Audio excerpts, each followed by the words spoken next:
দুনিয়াকে কবুল করে কিরকম আপনি 40 বছর ধরে মহান আমার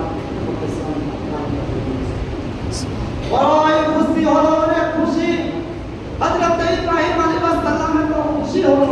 বারবার এই পেটের মধ্যে বাচ্চা 10 মাস 10 দিন নিজের মাকে নিজের গর্ভে রাখতে হয় বারবার মিল্লাতে ইসলাম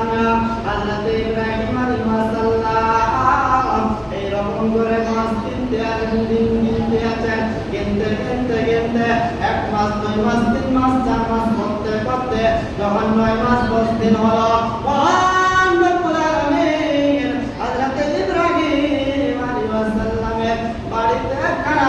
সন্তান দান করলেন সুবহানাল্লাহ সন্তান দান করার পরে সেই বাড়িতে হযরত হাজরা রাদিয়াল্লাহু তাআলা আনহা অনেক বড় খুশি হলেন হযরত ইব্রাহিম আলাইহিস সালাম অনেকটাই খুশি হলেন এতটা খুশি হলেন এতটা